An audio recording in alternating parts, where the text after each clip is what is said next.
तो अपने अपने ढंग से कवियों ने अपनी अपनी चरित्र की, अपने अपने उसकी लीलाओं का वर्णन किया है। करतल बान धनुष अति सोहा, देखत रूप चराचर मोहा। जिन बीथिन बिहरे सब भाई, थकित हों सब लोग लुगाई।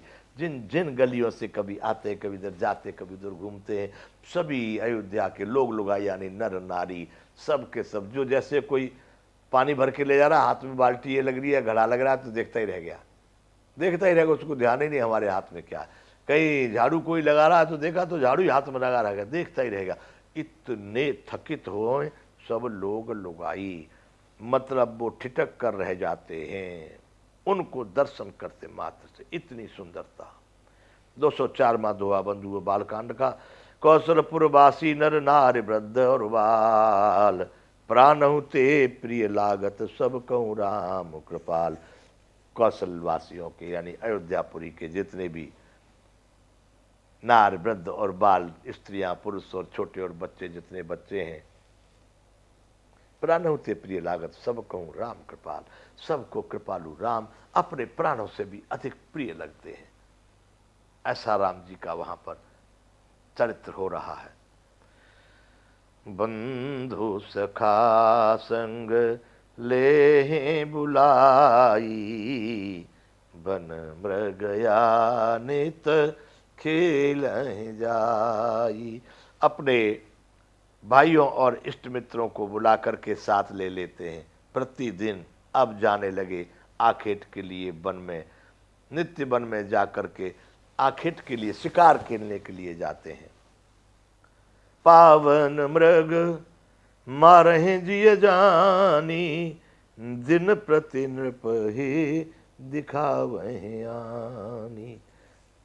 जो पवित्र मृग हैं, जिनका समय पूरा हो चुका है संसार से, अब उनको जाने का समय है, ऐसे पवित्र मृगों को वो मारते हैं अपने हृदय में समझ करके, और नृपति राजा को आकर के दिखाते हैं कि आज इस मृग को हमने शिकार अपना आखेट का निशाना बनाया। कोई प्रश्न करे, भाई वो भी तो एक हत्या ही हो गई, एक जीव को सताना हो गया, मारना हो गया। इसलिए गोस्वामी जी फिर आगे लिख दिए कि जे मृग राम बान के मारे, ते तनु तजे सुरलोक सिधारे। जो मृग श्री राम जी के बाण से मारे जाते थे, वे शरीर छोड़कर देवलोक को चले जाते थे, वह फिर दोबारा हिरण के रूप में नहीं आते। अनुज सखा संग भोजन करही, मात पिता आज्ञा अनुसरही। अनुज यानी भाइयों के साथ, सखाओं के साथ नित्य प्रति भोजन करते हैं और माता पिता की आज्ञा का पालन करते हैं। जैसे पिता जो सुझाव देते हैं, जो मार्गदर्शन करते हैं, उसी तरह से वो अपने जीवन को चलाते हैं। अपने भाइयों के साथ और सखाओं के साथ भोजन करते हैं। जेहि विधि सुखी होहि पुर लोगा, करहि कृपा निधि सोई संजोगा।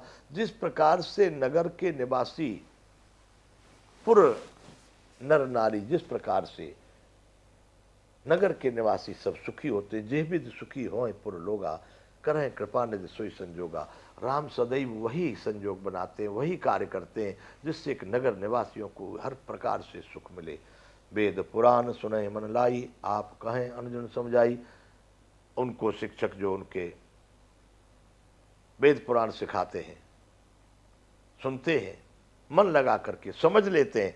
फिर जो भाइयों को समझ में नहीं आता, सखाओं को समझ में नहीं आता है, तो आप कहें अनुजन समझाई। फिर अपने भाइयों को समझा करके बताते हैं, देखो इसका ये मतलब है, इसका ये अर्थ है। राम जी स्वयं ही उसको समझ लेते हैं। प्रातः काल उठ के रघुनाथा, मातु पिता गुरु नावहि माता। प्रातः में जब सवेरे सवेरे राम जी प्रातः में उठते हैं, तो माता पिता और गुरु को जाकर के पहले चरण वंदन करते हैं, उनके चरणों में सिर झुकाते हैं।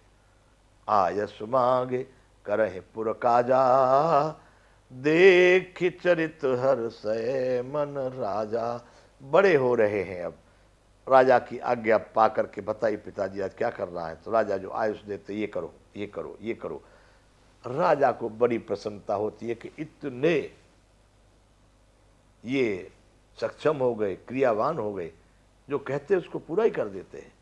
राजा की आज्ञा के अनुसार वह कार्य करते हैं नगर के, और राजा उनको देख देख करके, देख चरित्र हर्षय मन राजा, उनके चरित्र को देख करके राजा दशरथ बड़े प्रसन्न चित्त होते हैं। बंधुओं, बालकांड का 205वां दोहा। व्यापक अकल अनीह अज निर्गुण नामन रूप, भगत हेतु नाना विधि कर चरित्र अनूप।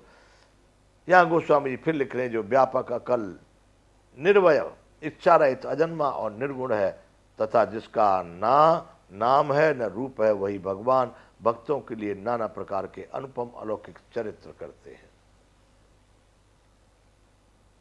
परमात्मा निरंजन, निराकार, अकल अनीह अभेद, वह परमात्मा अपने भक्तों के लिए, उनको प्रसन्न करने के लिए, उनको सुख दिलाने के लिए अनेक प्रकार के चरित्र यहां पर कर रहे हैं। यह सब चरित कहा मैं गाई, आगिल कथा सुनहो मन लाई।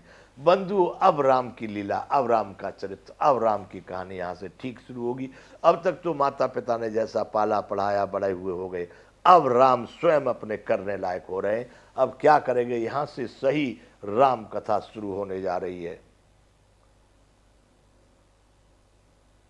यह सब चरित कहा मैं गाई, आगिल कथा सुनहु मन लाई। आप शंकर भगवान कह रहे हैं, याज्ञवल्क्य जी कह रहे हैं, यह चरित्र तो हमने गा करके सुना दिया, अब सुनिए आगे की कथा, यहां से क्या कथा बन रही है। विश्वामित्र महामुनि ज्ञानी, बसहे विपिन शुभ आश्रम जानी। विश्वामित्र जी महामुनि हैं, बड़े ज्ञानी हैं, बड़े तपस्वी हैं। पवित्र स्थान जान करके अपने वो आश्रम बना करके एक पवित्र स्थान पर, अपने वहां पर विपिन यानी वन में कुटिया बना करके रहते हैं। बसें विपिन शुभ आश्रम जानी, बहुत अच्छा स्थल है, ऐसा सोचकर वो जंगल में अपनी तपस्या करते हैं।